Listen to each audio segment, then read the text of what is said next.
Ah, references. I always want to make references, but you haven't watched that show. Okay.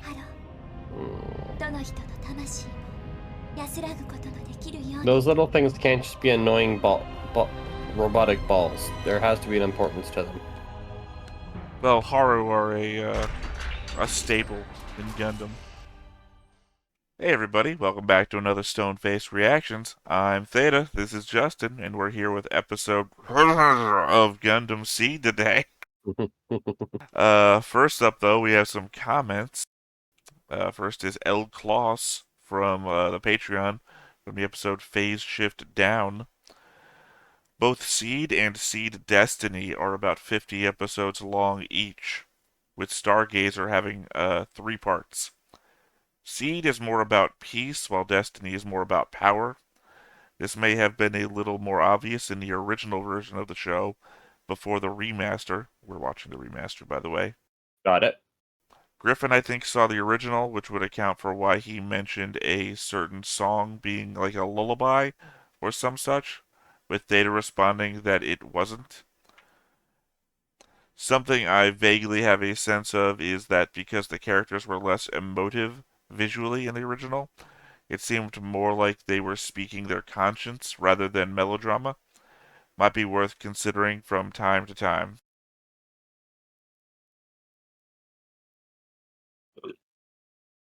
Very interesting process of the less emotive being to more of sincere conversation.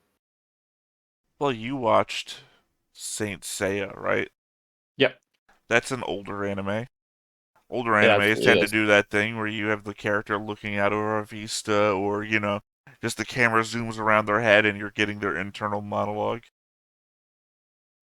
Saint Seiya had a fair amount of that, but Saint Seiya also played with grief a whole bunch. Right. I just mean the concept of poorly animated faces can sometimes lead to internal monologues rather than some artist trying to figure out how to make these mouths work. Fair enough. Yeah, you're not wrong. Alright, well, next up we have Mr.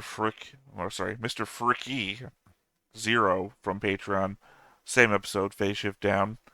Yep. The terminology for the colonies is plants, and the term still unknown to you is orb.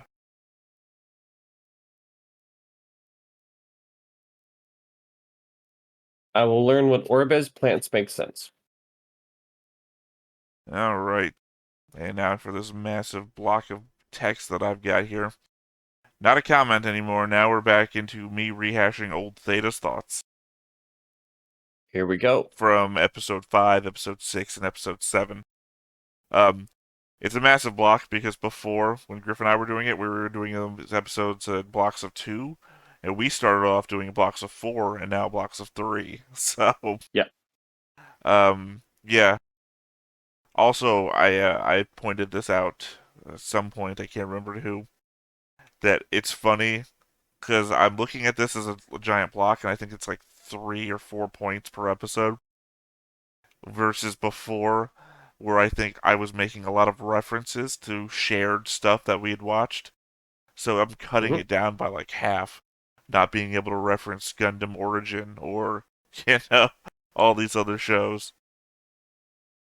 Alright, first off, more parsed thoughts from previous watching, with none of the references to other shows that wouldn't apply or make sense. Episode 5. Reluctant mech pilots I find to be annoying. It's a whole trope, and I get it. Fighting is scary for a number of reasons, and traditionally this is a young adult genre. So just coming out of childhood into responsibility, being mirrored by life or death, PTSD causing mega battles is pretty damn heavy. At the same time, the meta-narrative going on here is that we are an audience watching a show, and the protagonist actively trying to disengage with part of the show is frustratingly disinteresting. I know the main part of the show, to many, is the war is bad narrative, but I'd also argue that the war is bad Gundam is probably the worst selling toy in the lineup. and the one full of cool weapons and stuff likely sells more. Yeah, definitely. Like, I think it could be handled differently too, to not have it be a reluctance to go out, but more of a reluctance to engage because of the trauma. At some point, we're gonna have to make you watch Evangelion. Evangelion is it's not the trope starter. Gundam has been around longer than that. But Hmm. Evangelion is the stable boy of getting the getting the mech Shinji. Got it. So, I mean, you don't know how annoying it can be. I just find this to be more of that. Yeah. The Atlantic Federation HQ is on the moon, but evidently so is the military academy both Kira and Athrun attended, leaving it up in the air still which one of the two switched sides, or if this academy backstory happened long enough ago that it was a united location before the war. Both are very high possible, whether United or one switch, but I think either brings the story in a different direction, which would be interesting. So, now we know Athrun's special move is a claw game grab, and just like a claw game grab, it releases for absolutely no reason to make sure you don't get your prize. I mean, seriously though, Athrun has no power. Sorry, Kira has no power. You've got him gripped and moving at full speed towards your ally vessel with an escort of 3 Gundams. The game was Zaft's. They had it in the bag. We see Athrun take a couple of LaFlaga's shots, no damage visible on his Gundam. He could have dodged, he could have gotten his escort to handle LaFlaga's gun bits. Things so easily taken out that Zaft's default mobile suits were able to do it. Instead, he lets go and gets owned by a Hail Mary pass from Archangel to a depowered Gundam. Yeah, no, that's 100% accurate. That should not have been the case. Athrun's argument to get Kira back is pretty damn weak. Why are you fighting against us? We are the same kind of human as you. I mean, Kira's response of my friends and people I know were on that ship basically kills all of Athrun's points. Not helped by the fact that Kira basically destroys him in rebuttal with the whole you hate war, so why did you attack Heliopolis? The fact Athrun doesn't supply us with any facts about the war, or why Zaft is right, beyond naturals just don't understand, is completely unhelpful. Other than the fact that he should have gotten in the way of the bullets, completely accurate. You can't just be like, "Hey, we were friends with the same," and expect it to someone to be like, "You know what? You're right." Do you have any thoughts about episode 5 before I move on? Episode 5, no. So, note for myself in the future, maybe add a title to these episodes so I can at least help you to remember what episode 5 was. Oh no, it pulled me in as soon as you started bringing up the topics. Alright, for episode 6. The commander expresses a desire to have Kira analyze, reproduce, and most importantly of all, come up with a design to beat the Gundam. I think that this expresses without a doubt that the alliance of Earth groups, Eurasian Alliance and Atlantic Federation, are allied against Zaft, but are still willing to fight one another should the need arise. If we wanted to give him the benefit of the doubt, however, he did mention that they had monitored the recent battle, so it is possible that he knows that the other 4 Gundams that Zaft had captured, despite I think I mistyped that one out when I was listening to myself say it. My implication here is that he may have seen that Zaft has the other 4 Gundams, and the reason why he's asking for Kira to come up with a design to beat the Gundam is in case Zaft reproduces those Gundams. But the whole I point think there that's is 100% also accurate. my whole point though is that he never mentions that. So that would have to Well, be of course on not, my because read. that's details you hold close to the chest. Well, I don't think at the point that you're taking a kid hostage and telling him to build stuff, you're at the point of holding stuff to the chest anymore. You still have to be because it's still a kid who's going into a war zone where if the kid can get captured, and if the more details you give, the more information the kid has to give up. Well, I also have to think that if I can figure this out, like if I'm saying these things, anybody in universe could say them too. Not so much because you have to remember active is outside looking in. Well, no, When I you're mean, involved in it, you're not going to think that far ahead. you're Or if saying you if are, he, it's other things going on. you're saying if he gets captured, Yeah. right? Yeah, well, all the information he has is the same information everyone has. It's like inference, right? It's the ability to infer things. If he says, well, they wanted me to make Gundams or something to beat Gundams, right? I was like, why would he do Yep. that? Well, we were fighting just outside of Artemis. Maybe he saw that we had Gundams. But that's not at least confirmed details. There's a difference between inference and confirmed. Well, that's what I'm saying. Mine is an inference too, and you're saying that I have ultimate ability since I'm outside looking in. It's all No, it's not inference. so much ultimate ability. It's the fact of when you're in a situation and it personally affects you, there's things that you will overlook that you naturally should not at all. You're gonna love this show. See, Kira kicked the guard and witness out of the cockpit once the attack started on the Artemis. We know gravity was still on as they fell downwards. The crew was standing on the ground below, and the Gundam started walking away. When the Gundam started walking away, they emphasized the weight of its steps. So that's my knowledge for you that the gravity was still on. Yep. Gravity. Gundam Strike is 17.72 meters tall. I took a straight standing model of the strike and created a ruler next to it at scale. The cockpit is about 13 meters up from the ground. Pole workmen and tree arborists seem to cite 9 meters, 30 feet, as the cutoff for fatality in a fall. That is, most that fall from 9 meters or higher die, apparently. Essentially, there is a Yep. very high likelihood that Kira just killed 2 people. Oh, extremely high, especially based off what they would be landing on.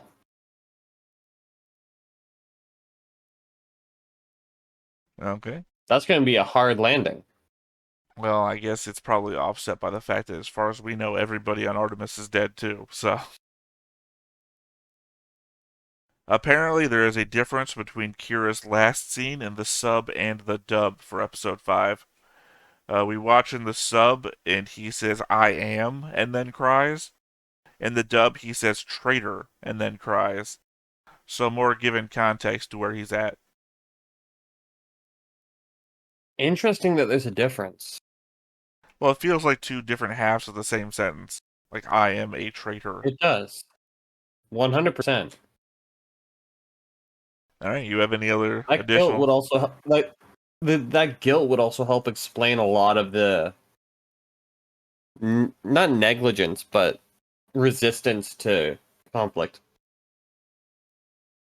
Well, I think that Jeez, this was episode 6. So, I don't know. I think it has to be a result of a conversation with Athrun, right? Because who else would call I him a think traitor at that point? uh, I don't think it's a result of the Oh no, conversation with no, no! It's Atherton. God, I can't remember his name. The commander of Artemis, because he basically Yeah, calls Kira a traitor to his own kind. so I'd agree with that. I think I think Atherton tried, but under severely overestimated the connection that is currently there. Well, Athrun's playing the friend card, so Athrun's clearly not going to call him a Like traitor. So obviously that it's was the wrong war. call. It's war. The friend card is not going to do shit, Oh no, no! I mean and that's you what have to Athrun's realize that. done though. Athrun's That doing no, that. no, that, and we're saying the same thing. Yeah, yeah. I just mean, yeah. So obviously, who would call him a traitor? But somebody who doesn't care. All right. Or somebody who cares more in the long term, because it's trying to break down the walls through a form of tough love. I'd have to disagree on that one. I think the person maybe who cares more about their side winning might call him a traitor. I think somebody who's trying to earn your trust or whatever, you're not going to call them a traitor unless you're doing some weird long-term strategy. Well, if you think about it, it's somebody who's clearly struggling in what they're having to do. And there's two methods to get through to people. Either be nice or be like, okay, you're struggling, this is what's going on. And hitting it with an honest approach to then come back later and say, yeah, so you did this, but now let's pull it back. It's two different methods. Yeah, I just don't think obviously that guy was that way. He was. I don't know. Neither do I, but I think there's a big difference between both approaches that he wasn't doing. I don't know. Did you have no, any million other percent. thoughts about episode 6? Yeah, I think it showed the true, actual tactical capabilities possible with Gundams because of the way that the mission went to sneak in and disable the very important functions. Right, because the The one Gundam power, had I believe I said. stealth. Yep. All right. And lastly, episode 7. If the Bloody Valentine tragedy was the inciting event for this whole war, and no other space colony things have been destroyed since then, it feels like the destruction of Heliopolis is going to be another inciting event in the other direction.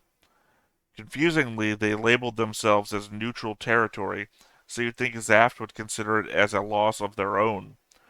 But in the first episode, we heard the kids talking about Kaohsiung being under attack and referring to it as both their homeland and referring to their colony as a nation of Earth. Also confusingly, last episode, they referred to it as part of the Orb Union in the Zaft meeting. Maybe the Orb Union is just like the Atlantic Federation or the Eurasian Alliance, just another allied state of Earth people. So very much feels like Zaft lost their moral high ground when pulling a Bloody Valentine on Earth. I suppose they could still clutch to it slightly, in that they lost over 240,000 people, and it really feels like Heliopolis managed to get everyone into escape pods. No, not one bit. The moment you eliminated the space, the escape pods is just luck, but the event, the possibility of that event being on the same scale negates any moral high ground you would have had. I don't know about that. That's the It's like the difference. That's the idea. difference of It's me like the saying idea of walking up and punching somebody in the face you always go and to this. saying, "Well, hey, it's because I don't like you," versus and them breaking their nose versus someone not breaking their nose. You still did the thing. In a week now, you pulled 2. It's the same as punching someone in the face. I feel like you just Of really want course. to punch someone in the face. Maybe. The example I was going to go with is the same as if I burnt your house down and you died, versus if I burnt your house down and you got out safely. One of Well, these two things is did, did, obviously did worse. you try and pull me out? It doesn't matter. I think the Yes, it does. I say it doesn't. I say the death of anybody makes all the difference. You survived your house burning down is a lot less worse than you dying in a house fire. So my question is this. Let's say I survived my house burning down. However, I have nothing coming out of it. Did you not make my life infinitely worse? Oh, this is a difficult ground to tread now, isn't it? If I made your life infinitely worse, but you still have a life. That's the thing. Sure, on a minuscule level, you might have a little more moral high ground to stand on. But when it actually comes down to it, no, you did not go in there, pull me out, and then burn my house down. Well, I mean, again, the comparison here is 240,000 people dying in a house fire versus everyone getting out safely. The moment the in times of war, if people get out safely, that's just luck of the draw. You still went and did the thing. Again, I don't see that luck matters. I feel like, I don't know, your argument here is incidental to the consequence. I think if we look at this, if we, I don't know, my point of view is that the deaths are what matters. Otherwise, So I burnt for the down your people house, and who on gives a shit about top, a house to the dead people? so for the people who are on top, the deaths do not matter. For the people who are perpetrating the act, that's who the deaths are for. You cannot be convicted of killing people you didn't kill. That makes perfect sense. But if you give the orders that lead to the destruction of Heliopolis, you have no moral high ground to stand on. Because Well, you we are not know the that. one going in. Well, we know that Zaft has already separated itself from the person or the action of destroying Heliopolis, so I don't think we actually have to care about the whole escalation of the chain of command on that respect. But we're gonna have to, because what happens after that? Well, I mean, obviously we're only 8 episodes into the show, so clearly out Exactly. of So what's the 50, fallout 50 gonna episodes this be? season. What's the fallout gonna be of the destruction of Heliopolis? Who's gonna come in now? Well, I mean, literally Yeah, you saved the people, everything is a but fallout of like the people Heliopolis. got out safe, but that's not on you. You had one target. You ended up destroying a massive population, and you're doing the same thing to a country that was done to you. I mean, let's flip the script here.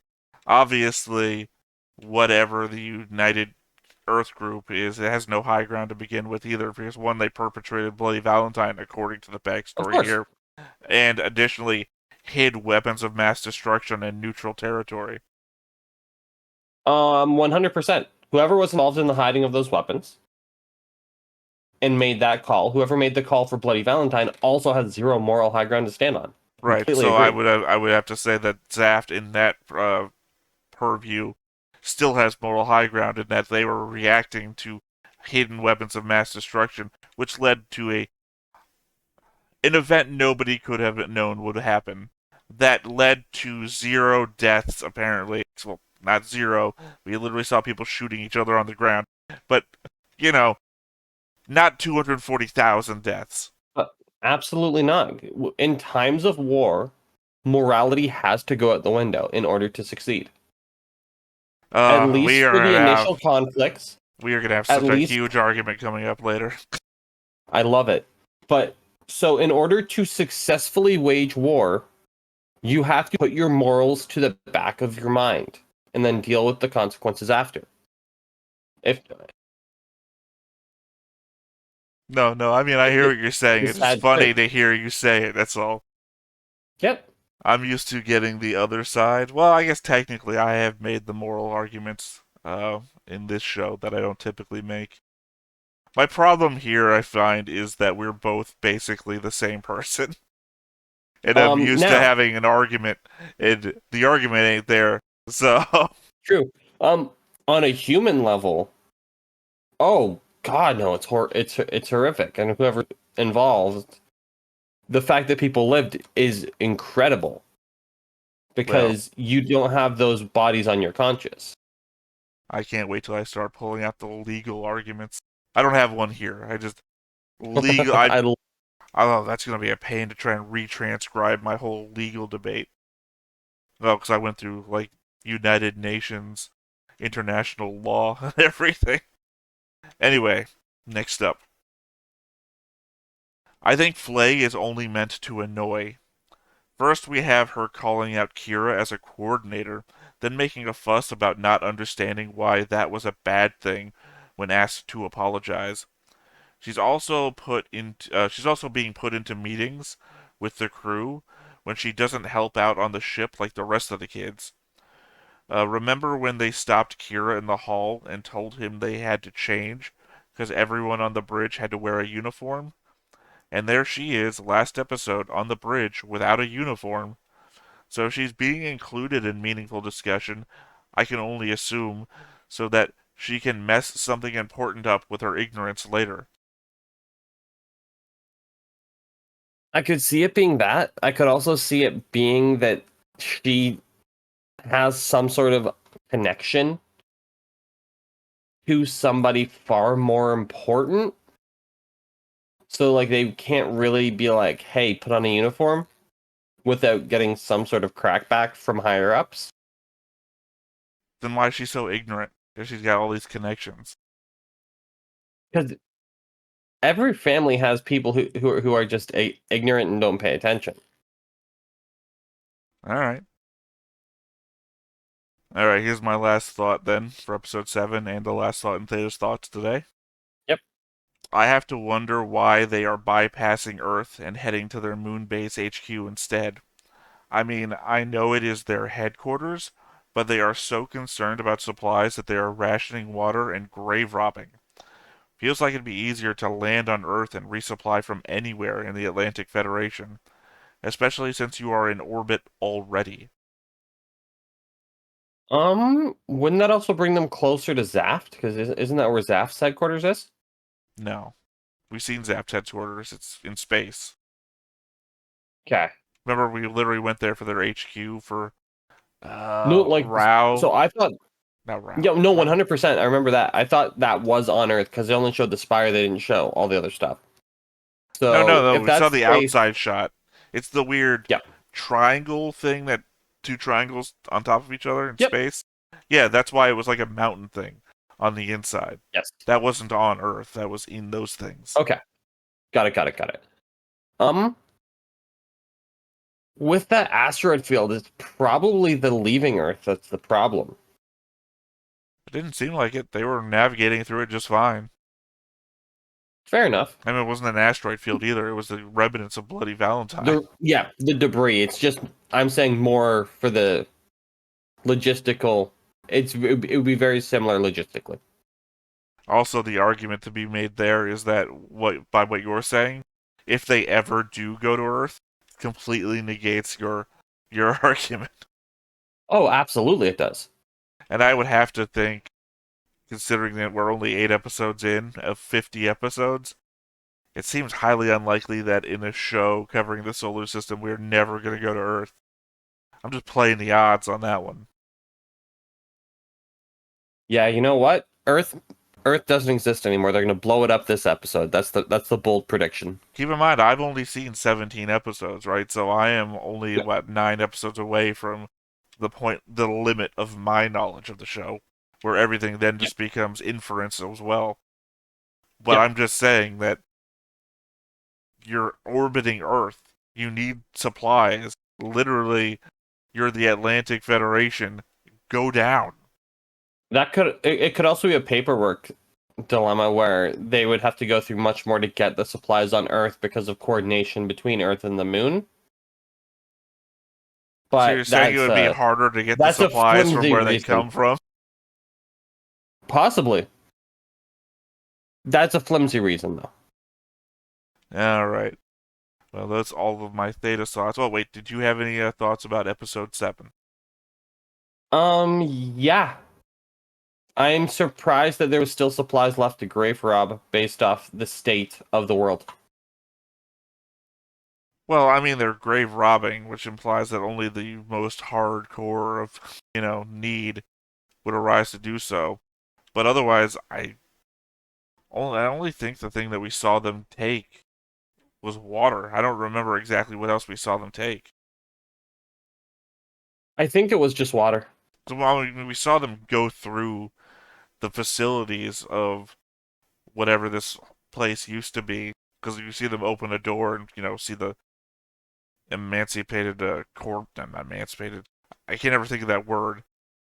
You know when people are like freeze dried in space? It's an E Yep. word specifically for that. And Oh God. it's like Emaciated? emaciated. I was going to say emancipated, but I'm acutely aware that's the wrong word. They didn't free them from death in space.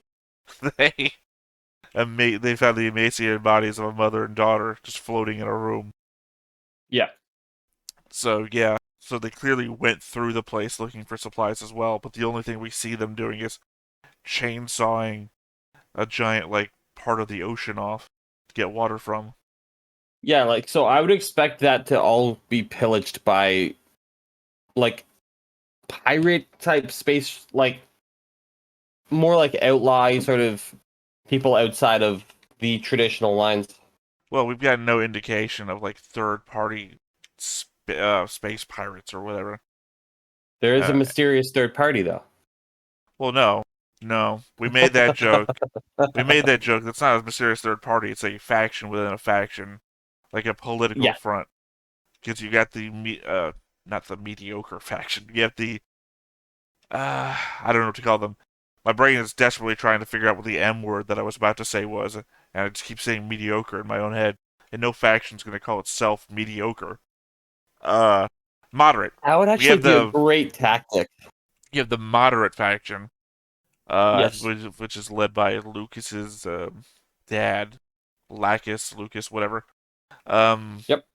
let's just go ahead and activate the board here, so we can look at that. So I can just reference people's names while I'm bringing it up. Lacus, yeah, Lacus's dad runs the moderate faction, whereas Atherin's dad leads the more militant faction, according to what we saw. Yep. So those are just factions within Zaft. There's still only the Zaft faction, though, as opposed to the I don't know what they call them, Earth Alliance. We'll say for now, I, yeah. Like we can go with Earth Alliance. unless that is what the Orb Union is. I don't know. But the idea being that there's no third faction at the moment. There's just these two factions, and Zaft just happens to have different polities inside. Otherwise, of course, new changes to the board. Obviously, you have the council up here. There are more people on the council than are actually pictured, but those people don't Yep. get names and apparently don't speak, so these are just still those people. Obviously, they still have the thing underneath where I couldn't figure out who was a coordinator or not when I originally made this part of the chart. That's why Yep. it's coordinator question mark. And of course, nepotism is a thing in Zaft because you have Patrick Zala, father of Atherin Zala, Siegel Yep. Klein, father of Lacus Klein, Azalia Jewel, mother of I forgot his name, Yazek Jewel, It might not even be a nepotism thing. It might be a sort of forced like position. and of course Yuri, related to Nicole. And yeah, no, I mean it's obviously not a nepotism thing. I just think I'm using the word to be using it. It's not nepotism because they're literally as lowest ranked as you can be. Nepotism would be if they were high ranked for no reason.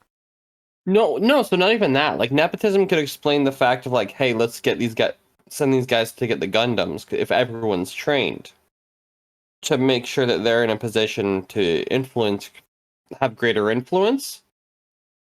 I don't think so. But at the Only due to the same fact it seems to be implied that it's weird that they still have the Gundams. Like the implication is yeah, supposed to be that they would hand over the Gundams, which would mean it's not special that they were on the mission to take them. yes. So that instead what that could have been is a case of this is a dangerous mission. We need to send people who we know we can trust. This is why we keep it within our circle of information. Hence, relatives being sent. Otherwise, Ellie's on the board. Lacus and the Yep. little Haru. You don't know what Harus are yet because the first one to appear in your Gundam for you. Yep. I guess it's a bit of a spoiler, but you already know that Lenore here is dead. I don't Yep. remember if we saw an image of her last time, but at some point I had this down here and we were at her grave site, so it seemed perfectly fine to just keep it there. Agreed. What else? Obviously, also the commanders of Artemis. We only saw Yep. Artemis getting blown up in the background. No idea if they escaped or not. I'm pretty sure that I saw a scene of a control room exploding with them in it, but not sure. Space is a weird place. Who knows? They could have drifted off in spacesuits and gotten rescued. Possible. And they were obviously, despite being allies, also enemies, considering they captured everybody. So, red lines. Yeah, again, it was a very odd circumstance that they were coming in with what they were coming in with. I understand the capture. Otherwise, I think that's it for the board. Unless you have As anything do else to point I. out. Well, apparently I do not. not. Alright, I don't think there's anything else to go over then. Again, for anyone watching this late after the fact, I checked out anybody who was already skipping right to the episode proper. This was just the massive dump between episode reactions. Because obviously we're not gonna deep dive the stuff in the middle between the episodes. So Yeah. you just get the time to do it in the week. All right then. Do you have anything else to add, talk about, go over before we get into the episode proper? No, I'm good to roll. All right then. I said we go ahead and get into it then. Let's do it. But before we get started, hit that like button, hit that subscribe button, and comment down below to feed that algorithm. On top of all that, if you want to watch more shows like this, unfiltered, uncensored, and uncut, as well as some early access stuff, you can check it out over on the Patreon. Just $5 a month, but hey, no pressure. It's all to support the channel, just a little bit extra.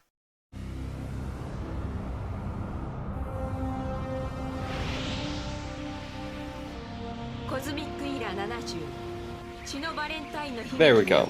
I always have to adjust the volume a little bit for Gundam. Oh, yeah. I don't always have to, but I guess I was watching something early.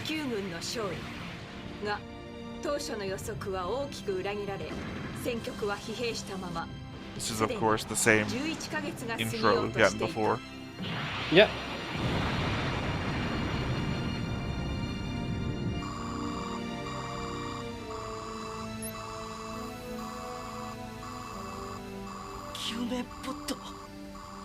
Had to laugh for a second.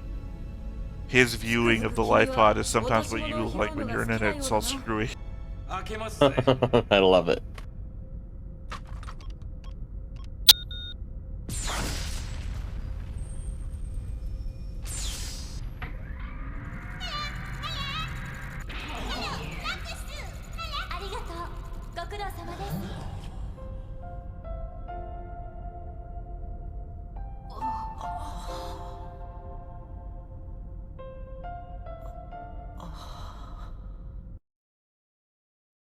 Well, The that's where magical the fairy last episode princess ended, shows up. though. So, Yep. imagine what? Sorry, I talked right over you. The magical princess shows up. Well, I think the idea is that she's an idol. Yes, no, that came across last episode as well. Right, so literally you can't get away with the fact that nobody knows who you are. Or that you're tied to Zaft. Yep. Oh, did they show the names of it? I don't think they have.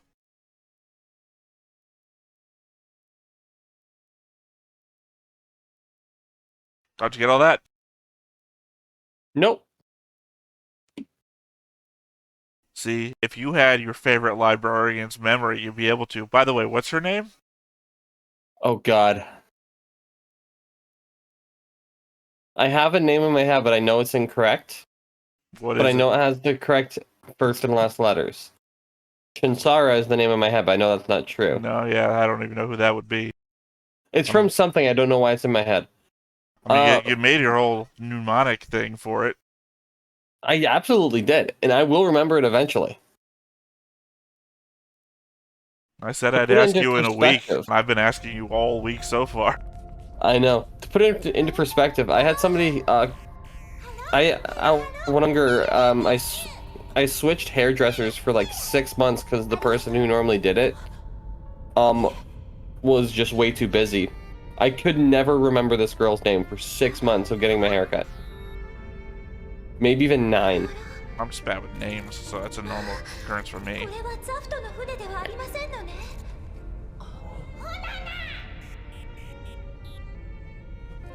That's why I make the concept boards, to remember names.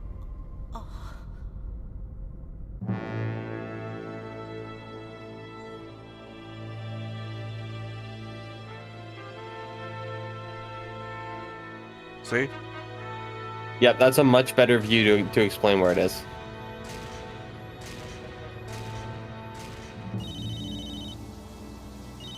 Now they're gonna find out that she was captured.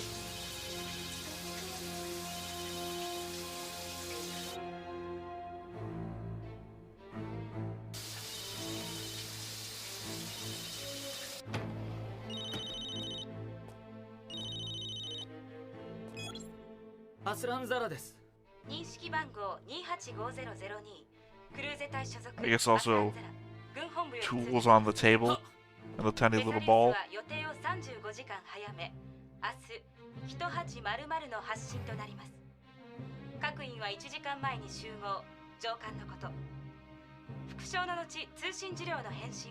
So I'm gonna handle anybody I talk to from now on, by the way.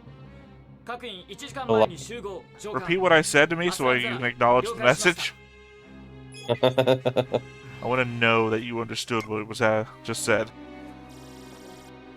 この船には今回の追悼式代表を務めるラクス・クライン城も乗っており、安否が気遣われています。繰り返しお伝えします。追悼1年式典の慰霊団派遣準備のため、ユニウス7へ向かっていた視察船シルバーウィンドが昨夜消息を絶ちました。That's a rough one to find out.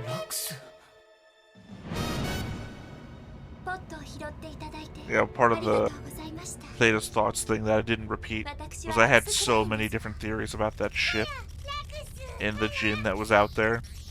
But I think we covered it like pretty easily in our just discussion back and forth. I didn't have to go over all that. Love it.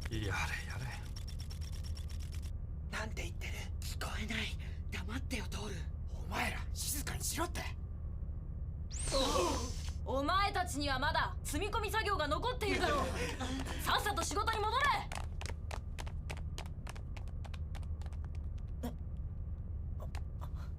れ。He's like awkward.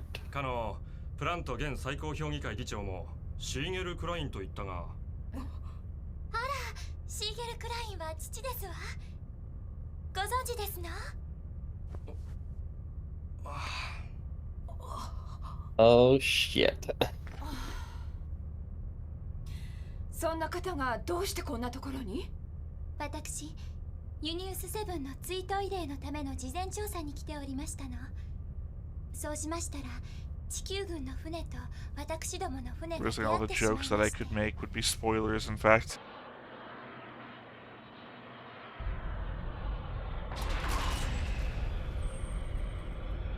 They better have a great water filtration system. They have to be. They're on a spaceship. That water's gonna have so much rough shit in it. Well, I just mean they have to be recycling their water as it is, which means that they already have to have a filtration system of some means. Fair enough. そうしましたら私は周りの者たちにポットで脱出させられたのですわ。なんてこと。それであなたの船は？わかりません。あの後地球軍の方々も沖を沈めてくださっていれば良いのですが。See? Yet another example of the Earth Force's people being super aggressive. Yep. ベサリウス発進は帝国通り。搭乗員は12番ゲートより速やかに乗艦。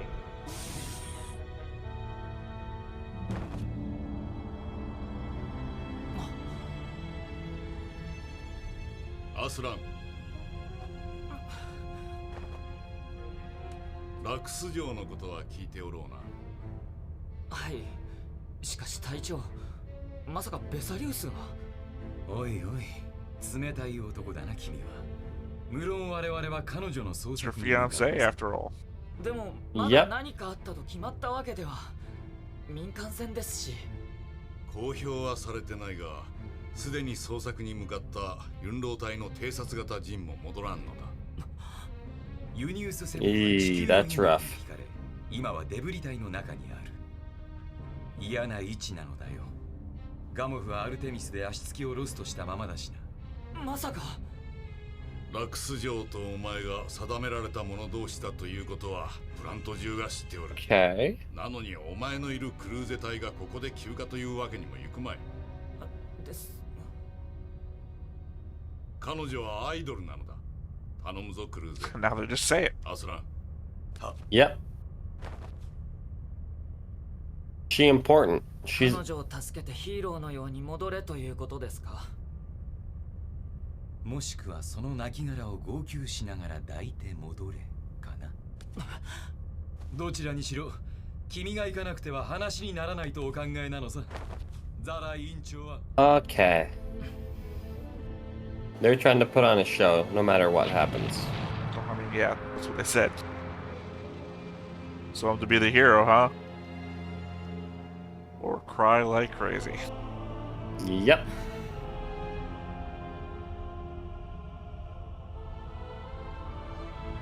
It makes sense though. You either rally through positivity or rally through rage.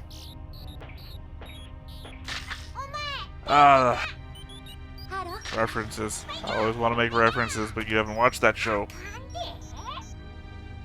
祈りましょうね。 Okay. ハロー。どの人の魂も安らぐことのできるように。 Those little things can't just be annoying robotic balls. There has to be an importance to them. Well, Haru are a staple in Gundam. Oddly, though, Got I it. had watched before all this, I had only watched Gundams with no Haru in them. So, they're a staple, but they're not in all Gundam shows.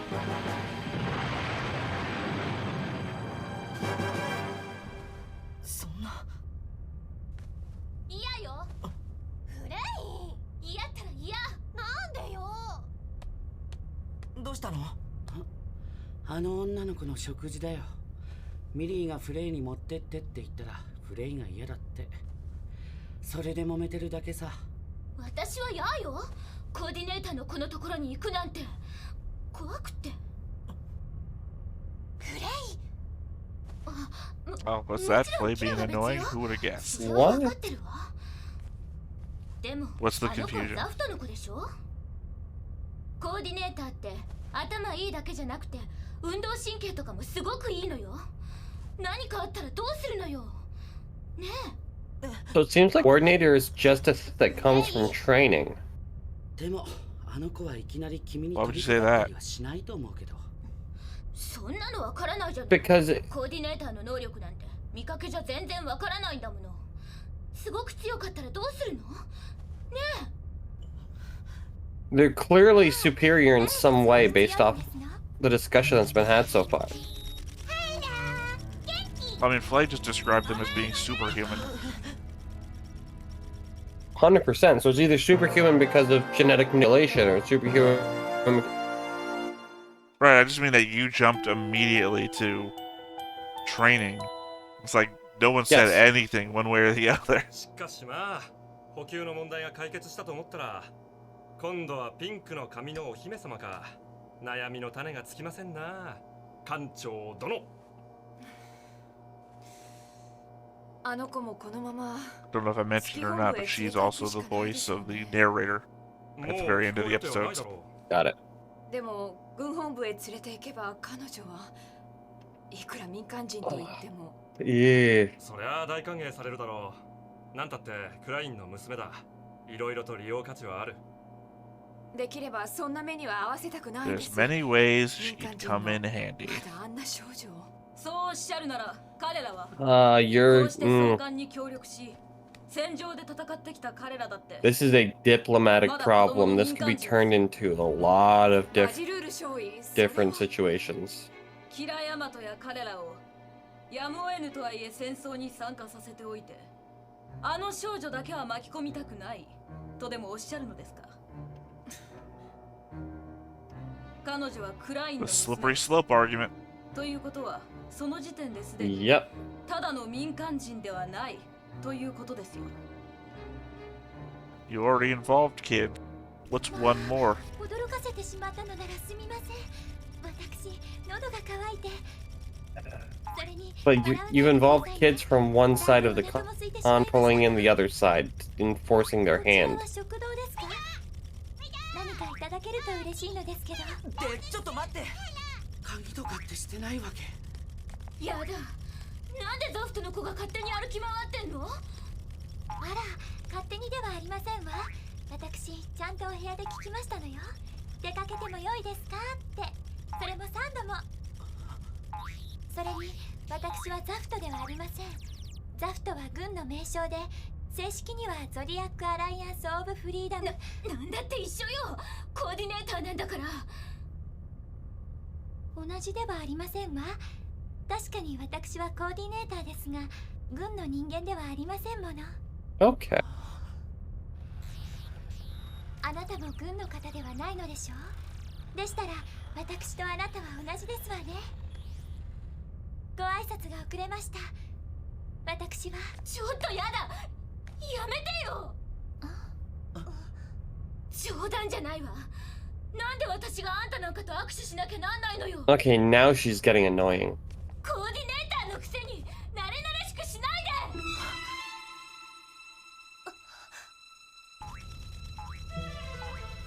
It's hard to put everyone in a box when your friend is a coordinator too.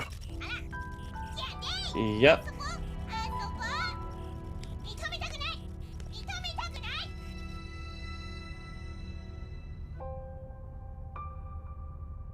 There's gotta be a point where she gets put in her place. 違うわよでもあの人たちの言ってることって間違ってはいないじゃない病気でもないのに遺伝子を操作した人間なんてやっぱり自然の摂理に逆らった間違った存在よ Gene manipulation.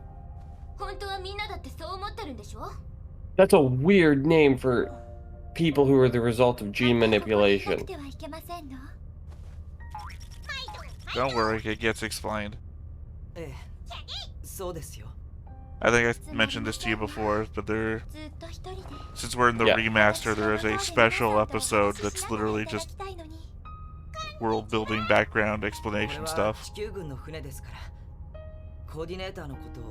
Beautiful.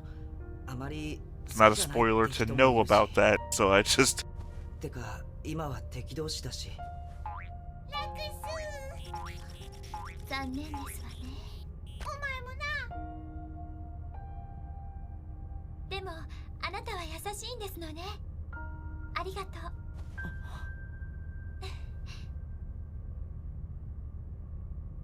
う 僕は I like the fact that she's maintained her manners as well. Like she said, she's not part of the military.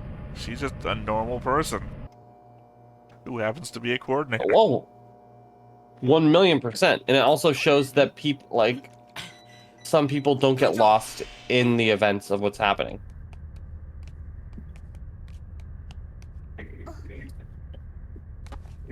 Also poignantly in the scene here with Flay, she goes, "Y'all agree with me, don't you?" And then everyone just looks off to the side and stays quiet.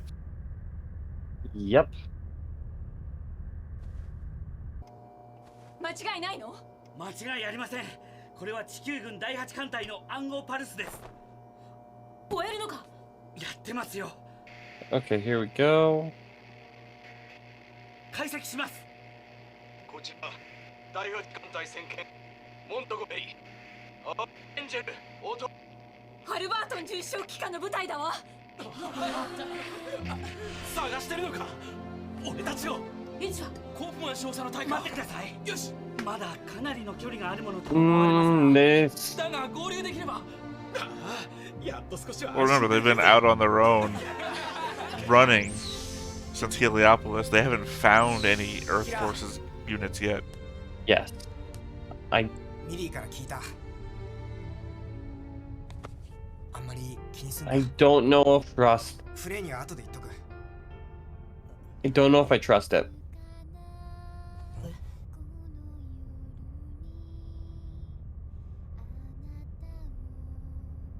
待ってるの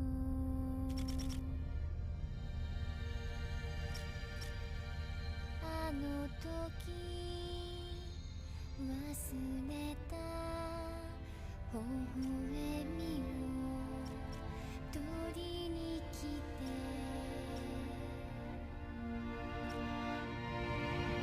あれから少しだけ時間 I also do enjoy the design of the ship.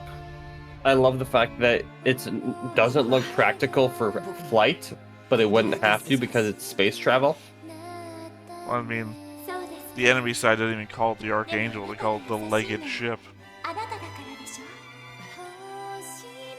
お名前を教えていただけます？キラです。キラヤマト。そう。ありがとう、キラ様。あの子が歌ってるのか。綺麗な声だな。でもやっぱそれも遺伝子いじって。 Is this gonna turn into a love triangle? I guess spoke over it. 俺たちも飯食おう。 Sai was a little bit racist. Yep, he was. Kira's gonna fall for her. なんかつい忘れちゃうけどさ、キラもコーディネーターなんだよね。あんなモビルスーツ平気で乗れて戦えちゃうんだもんな。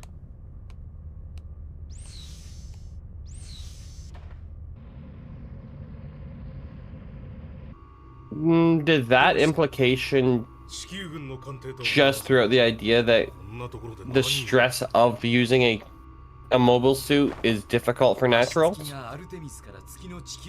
No. Okay. We've already covered that. That's like episode 2, 3 stuff. Remember, they brought in a bunch of pilots to pilot those mobile Fair suits, enough. and they were like expert and trained and everything like that, and they could barely pilot them. I mean, okay, Earth so Forces people, not zaft people. Yeah. So it is a case of the weight of the machinery and the difficulty of piloting is high. Okay. I don't know. I literally don't know. The implication is certainly that, but I mean... Remember, Ramius was barely able to control it, and she had no training at all.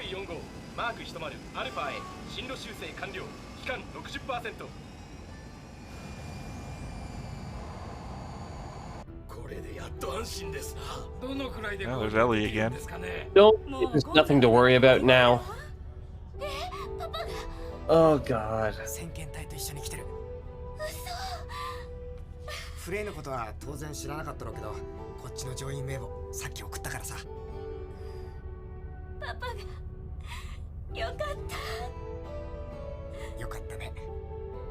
すみません、遅れました。ああ、比率ジオメトリーのオフセット値変えといたからちょっと見といてくれ。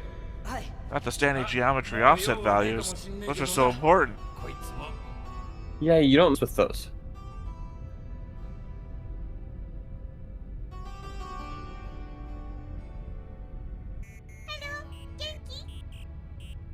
では問題です。私たちはどこに向かっているのでしょうか。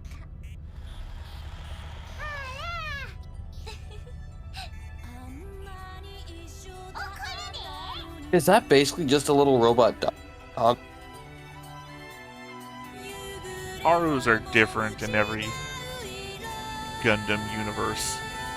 It feels like. Got it. Well, like we watched Witch from Mercury, and they put Harus onto things so that they can like do complex operations, get arms and shit. Or they have a Haru therapist. Like you walk into a room and it's just you, and like a window opens. It's just a Haru sitting on a plate, and it talks with you about stuff.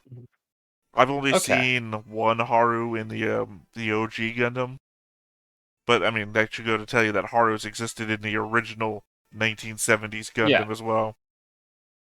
So there are plots and that one is more like this one, but kind of bigger and more intelligent, or at least doesn't speak annoyingly.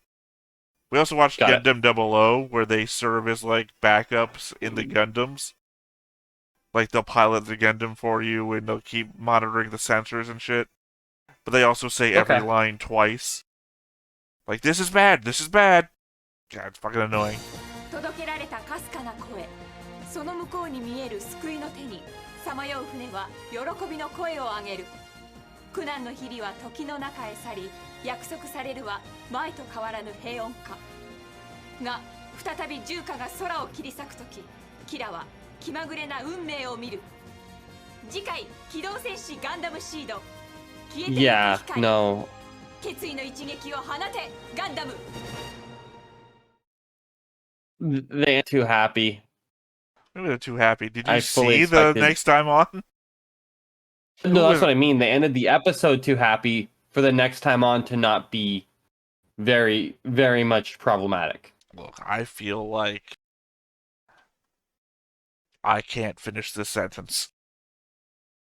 There was a thought process going on, and then my non-spoiler brain caught up to me. Look, I appreciate it, not throwing out the spoiler. We're fast approaching episode 18, where everything will be new to me again. And I won't have somebody else here. Griffin saw the show, so I won't have somebody else here who possibly knows anything. So everything I could hypothesize will then also be new information. That's true. And then you will jump on this mysterious idea that I have. No. Then we'll get brand new Theta's Thoughts sections. Like I said, the weird thing for me is that the Theta's Thoughts stuff sometimes took half an hour, 40 minutes to get through. That's only because Griff and I would have debates just about fucking everything. And you just tend to agree with me on a lot of stuff, except for obviously the idea of deaths mattering in a war crime. There's a certain point where intention is a line that you've crossed too far. Right, but they didn't intend to kill people at Heliopolis. Well, they didn't intend to kill non-military personnel at Heliopolis. Absolutely did. Within war, there's a certain amount of casualties. They didn't, because they specifically gave their units orders to withdraw their fire and everything like that to avoid destroying the place. They sent in a strike crew specifically only to take out as much as necessary to steal the Gundams. They targeted the weapons of mass destruction. It's literally only Kira, Bad Girl, and Ramius, I guess we get LaFlaga as well, who caused them to have to fight back. And then we all know who didn't dodge. But even on operations with a strike force to specific things, there is acceptable casualty numbers within the mission parameters. I'd have you remember that everybody, so far as we know, from Heliopolis survived. So, except for the people who were actually targeted, which were military personnel, everyone that we saw got to an escape pod. We saw, like 6 escapes? You saw what? There was like 6 escape pods there? No. What are you talking about? When we saw, what's his name? Zellman, I think. The captain looking out into space. Heliopolis is fucking surrounded by a ring. By hundreds of escape pods, maybe thousands. Okay. Yeah, so that's why I so confidently keep saying I'm pretty sure just about everybody got out. To the point that all the escape pod room things were so full that they would not allow 2 more people onto one of them.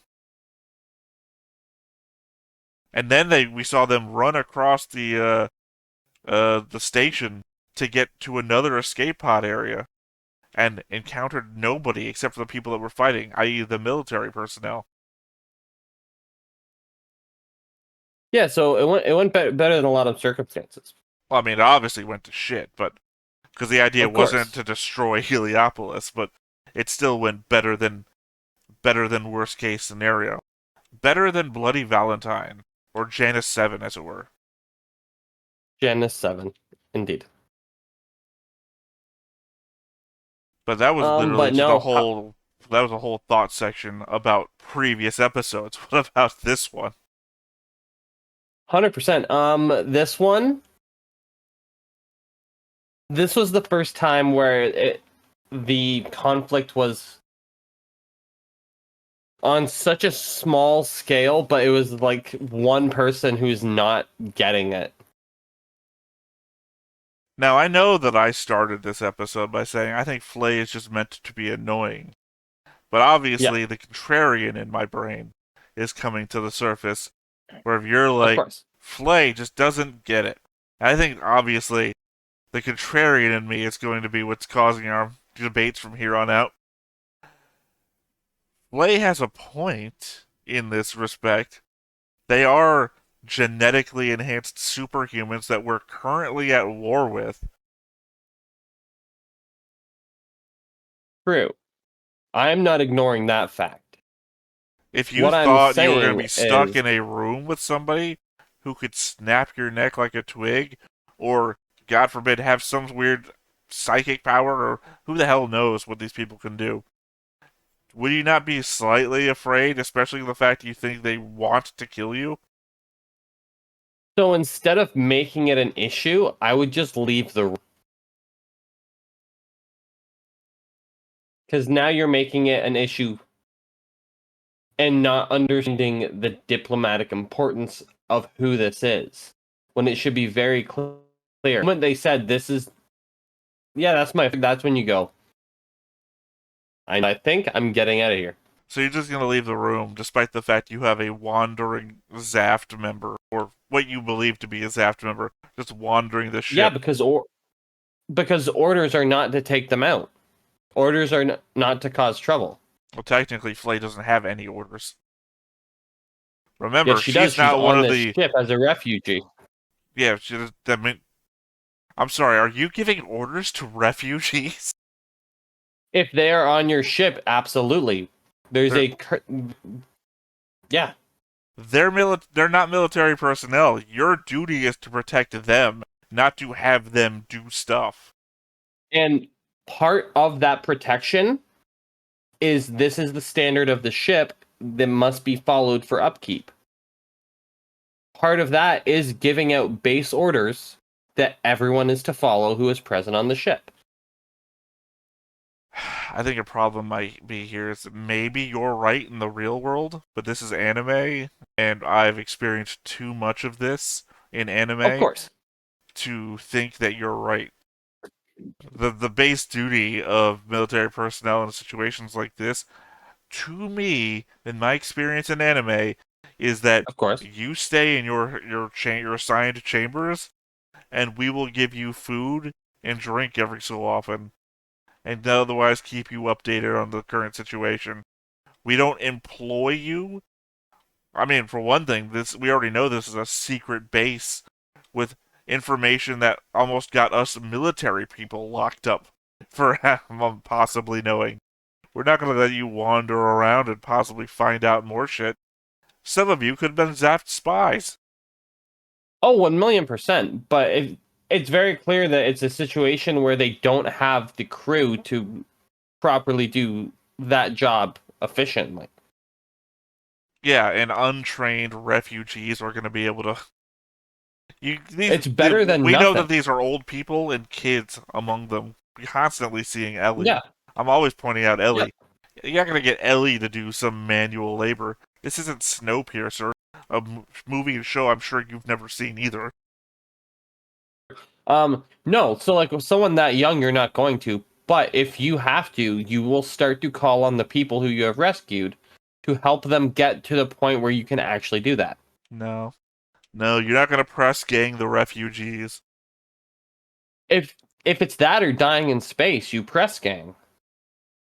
I'm pretty sure there's actually laws against what you're proposing here. I believe what you're talking about is good for like 1700s, 1800s England, where we just drop a coin in your cup and you drank it, you're in the Navy now. We're talking about modern United Nations international law where you cannot force a civilian into military service against their will. So, 100%. But in a situation like that where it's survival or death, that's the choice being made where whatever repercussions come afterwards, I'm going to save people. The counter to that is that we've already seen that. The people that are in that are already in military uniforms vis-a-vis the kids who volunteered and then get put into military uniforms. So those people we're talking about are the refugees who aren't in military uniform because we haven't seen them. I.e., it could also be a case where it wasn't an order. It could be like, hey, would you mind bringing food to this person? And that person, and she could have had the full right to say no, but just taken it personally. Well, two things. One, you're already backing down from we've given orders to everybody, which was your first point. Two, we already know Flay was told to give, they asked Flay to give food to her, which is the whole scene. She said, I asked Flay, or Mila asked Flay, to give food to her, and she's saying no. I'm saying it could have been a request, not an order. Right, and I'm saying because I don't think the status quo order is everyone has to give food to this person. Right, and I'm saying there are no orders to the refugees. Everything would have to be a request, or otherwise no. Or volunteer. Mm-hmm. I think this will make more sense when we start watching original Gundam. Because I think everything that's a standard for Gundam watching originates from back then, and it's easier to understand when you see what the baseline for Gundam attitude is. Because I don't know if I've mentioned this before, I'm pretty sure I have, that Gundam Seed is also considered to be like almost a remake of the original Gundam. Like they try to improve it, but then it goes off in its own direction. Yep. So obviously you're not going to remake 50-something years of Gundam history in one show. You're not wrong. Any other thoughts? No, that was it. Alright, then I think we'll go ahead and wrap up here. Once again, I have been Theta, this has been Justin, we are Stone-Faced Reactions, and we will catch you next time. Bye-bye. Bye.